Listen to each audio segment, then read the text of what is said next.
The Saturday morning music begins with the strong voice of Sarah Savoy, leading a group of Cajun music enthusiasts who play fiddle and guitar. Her father, Mark Savoy, plays accordion. He started this jam session in 1966 at his Eunice, Louisiana music store. Ever since the first time I heard the music being played by a human being, that was really what hooked me. And Savoy's family, including his wife Ann and two sons, Wilson and Joel, join in. Every Saturday begins with boxes of boudin sausage and a pot of coffee. The coffee's got to be high octane too. Get the real stuff. There are regulars who are here nearly every Saturday, like John Vadrine from Mamu. Just traditional old-time Cajun music, and this is what I love. And so this is a gathering of people that love the same thing that I do. Musician Simon Martinson, who is sitting in the front row strumming his guitar, is from Sweden. I studied music for a long time, so it's fun to sort of analyze and learn. So I'm just here to learn and get a feel for it. Before long, there are 36 musicians playing along in the open jam session, where players outnumber the spectators. The reason that Cajun music was embraced by so many people all over the world is because it doesn't sound like modern music. It doesn't sound like country western. This waterway, Bayou d'Orchite, is likely the reason the first settlers decided to build their homes in the area of Minden, Louisiana.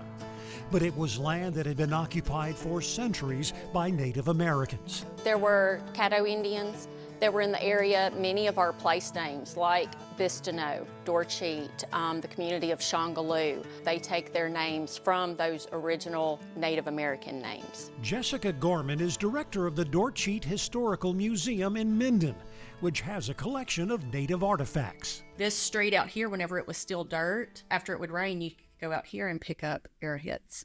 The museum also tells the story of the local train line. Whenever the railroad came through, it bypassed Minden. The communities would disappear if the railroad bypassed them, but the people of Minden decided that they weren't going to let that happen, and so they built their own railroad to connect to the main line.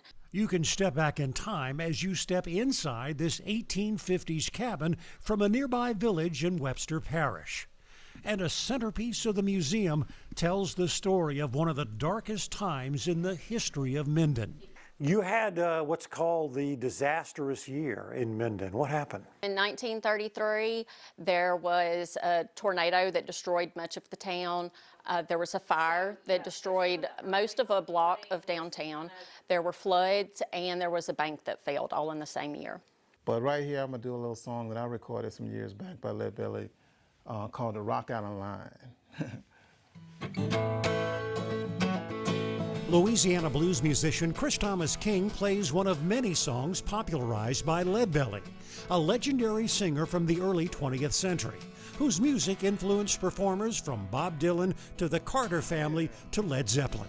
Oh, the Rock Island Line is a mighty good road. Oh, the Rock Island Line is a road to ride. Oh, the Rock Island Line, it's a mighty good road. If you want to ride, you got to ride it like you find it. Get your ticket at the station on the Rock Island Line.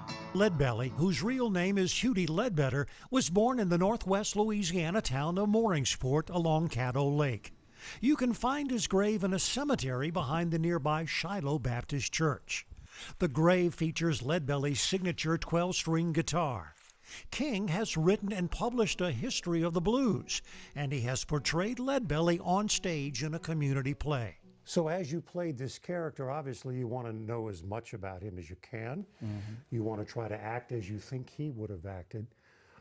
What was he like, in your opinion? He was a person who came from an era where, the black man is not supposed to look you in the eye, supposed to step off the sidewalk, and these kind of things. Like, he's supposed to be a little bit more submissive, but Lead Belly didn't take no stuff. And his temper and his pride, and his assertiveness got him in trouble a lot. In fact, Lead Belly was imprisoned in Texas for murder, but was able to sing his way to freedom. He wrote a song and sang a song to the governor of Texas, Governor Neff at the time, asking the governor to pardon him. And sure enough, the governor, on his way out of office, did give Leadbelly a pardon.